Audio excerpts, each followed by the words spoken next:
Good morning all of you. आज का हमारा टॉपिक है राष्ट्रपति की शक्तियां। राष्ट्रपति की नियुक्ति, वेतन, भत्ते इत्यादि के बारे में हम पहले एक वीडियो में पढ़ चुके हैं। उस वीडियो को अगर आपने देखना है तो उसका लिंक मैंने इस वीडियो के डिस्क्रिप्शन में दे रखा है, तो आप वहां से उसको देख सकते हैं। आज हम राष्ट्रपति की शक्तियों के बारे में पढ़ेंगे। राष्ट्रपति को सामान्य तौर से दो प्रकार की शक्तियां दी गई हैं, शांतिकालीन और आपातकालीन। शांतिकालीन शक्तियां जिनका प्रयोग राष्ट्रपति शांति काल में करता है, और आपातकालीन शक्तियां जिनका प्रयोग आपात स्थितियों में राष्ट्रपति करता है। वीटो पावर भी होती हैं विधेयक से संबंधित, उन पर अलग से वीडियो बनाएंगे। शांतिकालीन शक्तियां चार प्रकार की होती हैं: कार्यपालिका शक्तियां, विधायी शक्तियां, वित्तीय शक्तियां और न्यायिक शक्तियां। सबसे पहले करेंगे कार्यपालिका शक्तियां। राष्ट्रपति को मुख्य कार्यपालिका भी कहा जाता है। कार्यपालिका के नाते राष्ट्रपति को इतनी जो शक्तियां दी गई हैं, इन पॉइंटों को हम करेंगे। इनमें है सबसे पहले प्रशासकीय शक्तियां। प्रशासकीय शक्तियों का मतलब है कि जो देश का शासन है वो किसके नाम पर चलाया जाता है? राष्ट्रपति के नाम पर चलाया जाता है। भारत सरकार के सभी जो निर्णय होते हैं औपचारिक रूप से राष्ट्रपति के नाम पर ही लिए जाते हैं, और राष्ट्रपति देश का सर्वोच्च शासक होने के नाते वह नियम तथा अधिनियम भी बनाता है। राष्ट्रपति को प्रशासनिक कार्यों में सलाह देने के लिए मंत्रिपरिषद की व्यवस्था की गई है, जिसका अध्यक्ष कौन होता है? प्रधानमंत्री होता है। अतः राष्ट्रपति को सहायता और सलाह देने के लिए प्रधानमंत्री और उसकी मंत्रिपरिषद होती है। राष्ट्रपति उनसे किसी भी प्रकार की सलाह ले सकता है। उसके बाद है मंत्रिपरिषद से संबंधित शक्तियां। मंत्रिपरिषद से संबंधित शक्तियां: राष्ट्रपति प्रधानमंत्री की नियुक्ति करता है। प्रधानमंत्री की नियुक्ति राष्ट्रपति कैसे करता है? ऐसे अपनी इच्छा से नहीं करता। जिस भी दल के नेता को संसद में या लोकसभा में, संसद में नहीं, लोकसभा में बहुमत मिलता है, उसी दल के नेता को राष्ट्रपति प्रधानमंत्री नियुक्त करता है, और प्रधानमंत्री की सलाह से मंत्रिपरिषद का निर्माण करता है।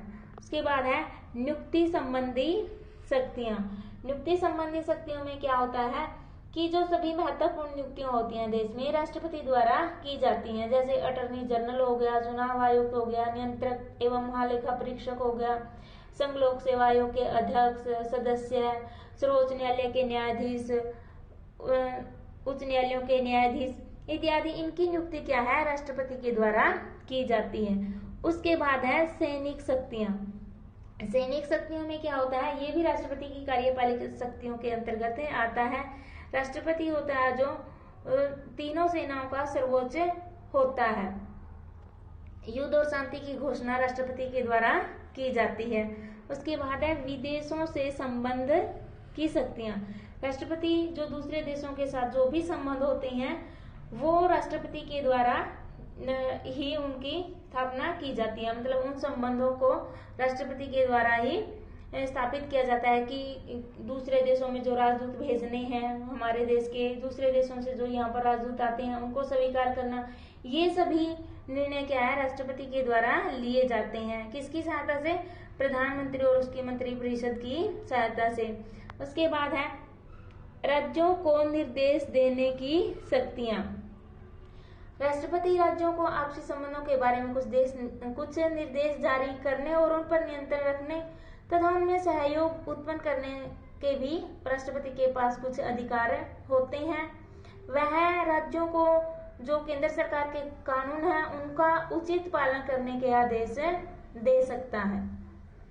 इसके बाद है संघीय प्रदेशों के प्रशासन संबंधी शक्तियां।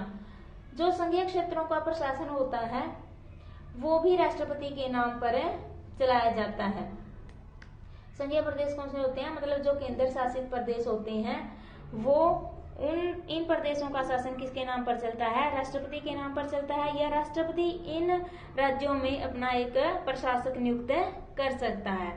उसके बाद है विधायी शक्तियां।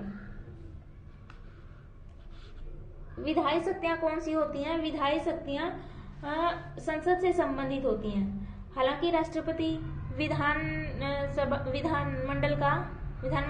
यहाँ पर संसद आएगा, संसद का सदस्य नहीं होता, लेकिन फिर भी अनुच्छेद 79 के अनुसार राष्ट्रपति को संसद का अभिन्न अंग माना गया है। जैसे संसद के 3 महत्वपूर्ण अंग होते हैं, लोकसभा, राज्यसभा और राष्ट्रपति। राष्ट्रपति के बिना भी क्या है, संसद अधूरी है। राष्ट्रपति को संसद का अभिन्न अंग माना गया है और इसके नाते राष्ट्रपति को कुछ शक्तियां दी गई हैं। वो कौन कौन सी हैं? संसद के अधिवेशन बुलाने तथा स्त्रावसन संबंधी शक्तियां। तो राष्ट्रपति क्या है, संसद के अधिवेशन बुला सकता है और उनका स्त्रावसन कर सकता है, मतलब उनको स्थगित कर सकता है। लेकिन ये ध्यान रखने वाली बात है कि 2 अधिवेशनों के बीच में 6 महीने से ज्यादा का टाइम नहीं होना चाहिए। उसके बाद है राष्ट्रपति द्वारा संसद में भाषण। राष्ट्रपति द्वारा संसद में भाषण, कोई भी जो अधिवेशन होता है संसद का प्रथम अधिवेशन होता है वो राष्ट्रपति के भाषण से ही शुरू होता है। राज्यसभा में 12 सदस्य मनोनीत करना अनुच्छेद 83 के अकॉर्डिंग। तो ये क्या है, ये भी इसकी विधायी शक्तियों के अंतर्गत आता है कि राज्यसभा में राष्ट्रपति 12 सदस्य मनोनीत करता है। ये 12 सदस्य कौन होते हैं? ये 12 सदस्य वो होते हैं जिनको किसी विशेष क्षेत्र, कला, साहित्य, खेल इत्यादि में विशेष स्थान प्राप्त है। उनमें से 12 सदस्यों को राष्ट्रपति सीधा मनोनीत कर सकता है राज्यसभा में। उसके बाद है लोकसभा में एंग्लो इंडियन को मनोनीत करना।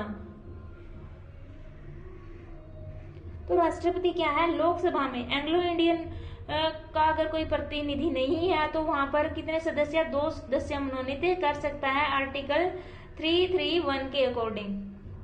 ये एंग्लो इंडियन क्या होते हैं? एंग्लो इंडियन प्रतिनिधि वो होते हैं जिनका जो माता पिता में से एक सदस्य विदेशी नागरिक होता है। उसके बाद है संसद द्वारा पास किए गए बिलों को स्वीकृति। संसद द्वारा पास किए गए बिलों को स्वीकृति देना भी राष्ट्रपति की विधायी शक्ति है कि जो बिल संसद द्वारा पास किए जाते हैं उसके बाद राष्ट्रपति की स्वीकृति के लिए वो भेजे जाते हैं और राष्ट्रपति उन पर अपनी स्वीकृति देता है, तभी वो बिल क्या है, विधेयक बनते हैं। राष्ट्रपति यहाँ पर बिलों को स्वीकृति दे सकता है, उनमें सुधार के लिए वापस भेज सकता है और उन पे स्वीकृति या सुधार के लिए भी नहीं भेज सकता। उन पे अपनी वीटो पावर का भी प्रयोग कर सकता है। वीटो पावर के बारे में हम अलग से वीडियो में पढ़ेंगे। उसके बाद है लोकसभा को भंग करने संबंधी शक्ति। राष्ट्रपति लोकसभा को भंग कर सकता है। राष्ट्रपति लोकसभा को भंग करता है जब प्रधानमंत्री कहे या प्रधानमंत्री की सलाह पर ही राष्ट्रपति लोकसभा को भंग करता है। कई बार ऐसा भी होता है कि राष्ट्रपति को लगे कि जो मंत्रिपरिषद है देश के हित में कार्य नहीं कर रही, तो बिना प्रधानमंत्री की सलाह से भी वह लोकसभा को भंग कर सकता है। उसके बाद है अध्यादेश जारी करना। आर्टिकल 123 के अकॉर्डिंग राष्ट्रपति अध्यादेश जारी कर सकता है। अध्यादेश क्या होता है? अध्यादेश मतलब एक कानून ही होता है। जब संसद के अधिवेशन नहीं चल रहे हो तो राष्ट्रपति अध्यादेश जारी कर किसी भी कानून का निर्माण कर सकता है। उसके बाद है राज्य विधानमंडलों द्वारा बिल राष्ट्रपति के लिए सुरक्षित रखना। जो राज्य विधानमंडलों के द्वारा बिल पास किए जाते हैं और राज्यपाल की स्वीकृति के लिए जाते हैं, लेकिन राज्यपाल कई बिलों को, जिसमें जैसे उच्च न्यायालयों से संबंधित जो बिल हैं, अनिवार्य संपत्ति अर्जन संबंधी बिल हैं, तो उन बिलों को राष्ट्रपति की स्वीकृति के लिए सुरक्षित रख सकता है। उसके बाद है राष्ट्रपति